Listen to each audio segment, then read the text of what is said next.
नमस्कार मंडळी, महाराष्ट्र मेजवानीमध्ये आपले खूप खूप मनापासून स्वागत। तर आज आपण साबुदाणा जराही न भिजवता साबुदाणा आणि बटाट्याचे असे खुसखुशीत पापड बनवतोय। तर रेसिपी शेवटपर्यंत नक्की बघा। तर पापड बनवण्यासाठी इथे मी मोजून 1 वाटीभर साबुदाणा घेतला आहे। घेतलेला साबुदाणा मिक्सरच्या भांड्यामध्ये टाकायचा आणि साबुदाणा रवा ग्राइंड करून घ्यायचा आहे। तर इथे मी साबुदाणा ग्राइंड केलेला आहे। तुम्ही बघू शकता साबुदाण्याची एकदम पावडर ग्राइंड केलेली नाही, असा छान रवाळ साबुदाणा ग्राइंड करून घेतला आहे। त्यानंतर पापडचं मिश्रण शिजवण्यासाठी इथे मी एक कुकर घेतलाय। कुकरच्या ऐवजी तुम्ही पातेलं किंवा कढई सुद्धा वापरू शकता।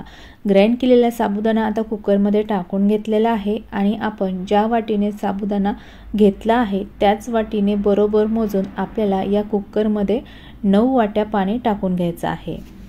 तर पापड बनवण्यासाठी इथे मी तुम्हाला एकदम परफेक्ट असं पाण्याचं प्रमाण सांगितलेलं आहे। तर पापड बनवताना हे पाण्याचं प्रमाण तुम्ही लक्षात ठेवा। तर इथे आपण टोटल 9 वाट्या पाणी टाकून घेतलंय। त्यानंतर आता विस्करच्या मदतीने आपल्याला साबुदाणा या पाण्यामध्ये मिक्स करून घ्यायचा आहे। तर इथे तुम्ही बघू शकाल की ग्राइंड केलेला साबुदाणा या पाण्यामध्ये आता व्यवस्थित मिक्स करून झाला आहे। त्यानंतर आता हे कुकर आपल्याला गॅसवर ठेवायचं आहे। तर कुकर गॅसवर ठेवल्यानंतर सुरुवातीला आपल्याला गॅसची फ्लेम मध्यमच ठेवायची आहे। मध्यम आचेवरती आता हे मिश्रण सतत असं चमच्याने ढवळत या मिश्रणाला आपल्याला एक उकळी काढून घ्यायची आहे। 3 ते 4 मिनिटांमध्ये तुम्ही बघू शकाल की मिश्रणाला आता उकळी आलेली आहे। मिश्रण चमच्याने मिक्स करून घ्यायचे आणि बघू शकता हे मिश्रण अगोदरच्या पेक्षा थोडंसं दाटसर झालं आहे।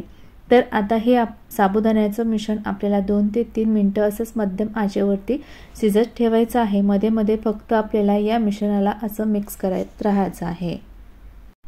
मिश्रण 2 ते 3 मिनिटं शिजेपर्यंत आपल्याला या ठिकाणी 2 मध्यम आकाराचे असे बटाटे घ्यायचे। आता घेतलेल्या बटाट्याची आपल्याला पिलरने साल काढून घ्यायची आहे। तर या ठिकाणी मी दोन्ही बटाट्याची साल काढून घेतली। साल काढलेली बटाटे थोड्या वेळासाठी बाजूला ठेवायची आणि त्यानंतर आपल्याला एका बाउलमध्ये पाणी घ्यायचे आणि खिसणी घ्यायची आहे। जी मध्यम आकाराची खिसणी आहे त्या खिसणीने आता साल काढलेली बटाटे आहे ती आपल्याला खिसून घ्यायची आहे।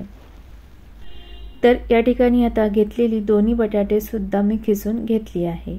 खिसल्यानंतर आपल्याला खिसणीला लागलेला बटाटा आहे तो सर्व काढून घ्यायचा आहे आणि त्यानंतर आता हा खिसलेला बटाटा आहे आपल्याला 3 ते 4 पाण्याने स्वच्छ धुवून घ्यायचा आहे।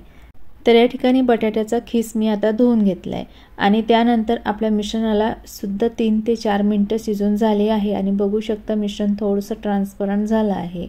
आता या मिश्रणामध्ये खिसून घेतलेला बटाटा सर्व टाकून घ्यायचा आहे आणि या मिश्रणामध्ये मिक्स करून घ्यायचं आहे। त्यानंतर आता हे मिश्रण आपल्याला मध्यम आचेवरती 10 ते 15 मिनिटं शिजवून घ्यायचे आणि हे मिश्रण आपल्याला सतत असं चमच्याने मिक्स करत राहायचं आहे। तर या ठिकाणी मिश्रण मी 15 मिनिटं शिजवून घेतले। 15 मिनिटांनंतर बघू शकाल मिश्रण अगोदरच्या पेक्षा दाटसर झालंय आणि एकदम मस्त ट्रान्सपरंट हे मिश्रण झालेलं आहे। आता या मिश्रणामध्ये आपल्याला अर्धा चमचा हिरव्या मिरचीचा क्रश घालायचा आहे आणि अर्धा चमचा यामध्ये मीठ घालायचे आणि टाकलेल्या हिरव्या मिरचीचा क्रश आणि मीठ या मिश्रणामध्ये मिक्स करायचं आहे आणि परत 2 ते 3 मिनिटं हे मिश्रण शिजून घ्यायचं आहे। तर या ठिकाणी मिश्रण मी 3 मिनिटं शिजून घेतले। तर या ठिकाणी बघू शकता एकदम मस्त असं आता आपलं पापड बनवण्यासाठी मिश्रण शिजून तयार झालंय। या ठिकाणी थोडंसं मिश्रण तुम्हाला पातळ वाटत असेल पण हे मिश्रण थंड झाल्यानंतर छान घट्ट होतं। तर आता हे मिश्रण आपण अजून शिजून घेणार नाही। तर या ठिकाणी गॅस बंद करायचा आणि तयार झालेलं मिश्रण आता थंड करून घ्यायचं आहे। तर या ठिकाणी मिश्रण मी थंड करून घेतले। थंड झाल्यानंतर बघू शकाल की अगोदरच्या पेक्षा मिश्रणाला थोडासा दाटसरपणा आलाय। तर पापड बनवण्यासाठी इथे मी उन्हामध्ये प्लास्टिक शीट टाकून घेतली आहे। चमच्यामध्ये मिश्रण घ्यायचे आणि छान असा गोल पापड तयार करून घ्यायचा आहे। पापड खूप पसरून घ्यायची सुद्धा गरज पडत नाही, इतके छान हे पापड तयार होतात। तर सेम पद्धतीने चमच्यामध्ये मिश्रण घ्यायचे आणि प्लास्टिक शीटवर असा गोल पापड बनवून घ्यायचा आहे। तर सेम पद्धतीने या ठिकाणी आता मी संपूर्ण मिश्रणाचे पापड तयार करून घेतले। बघू शकता पापड मस्त तयार झाले। आता हे पापड आपल्याला कडकडीत उन्हामध्ये 2 दिवस वाळून घ्यायचे आहे। तर या ठिकाणी मी पापड 2 दिवस उन्हामध्ये वाळून घेतले। वाळल्यानंतर बघू शकता एकदम मस्त ट्रान्सपरंट असे पापड वाळून झाले आणि वाळल्यानंतर बघू शकता एकही पापड कुठेही तुटलेला नाही किंवा पापडाला चीर सुद्धा पडलेली नाही। एकदम मस्त असे पापड आपले वाळून झाले। आता वाळलेले पापड मी तुम्हाला तेलामध्ये तळून दाखवते। तर कढईमध्ये तेल मी गरम करून घेतले। गरम तेलामध्ये पापड टाकायचा आणि पापड असा छान दोन्ही साइडनी तळून घेतला। बघू शकता पापड तळल्यानंतर दुप्पट तिप्पट फुललेला आहे आणि एकदम मस्त खुसखुशीत असा पापड आपला तळून झाला। तळलेला पापड बाजूला ठेवते आणि परत एक पापड मी तुम्हाला तळून दाखवते। तर सेम पद्धतीने तेलामध्ये पापड टाकायचा आणि दोन्ही साइडनी असा पापड तेलामध्ये तळून घ्यायचा आहे। बघू शकता दुसरा सुद्धा पापड एकदम मस्त खुसखुशीत तळून झाला आहे। तर या ठिकाणी 4 ते 5 पापड मी तळून घेतले। बघू शकता एकदम मस्त खुसखुशीत असे आपले साबुदाणा बटाट्याचे पापड तयार झाले। आणि हे पापड बनवताना आपण जराही साबुदाणा भिजत न घालता एकदम मस्त असे खुसखुशीत पापड बनवले आहे। बघू शकता पापड तोडून दाखवते, एकदम खुसखुशीत पापड तयार झाले।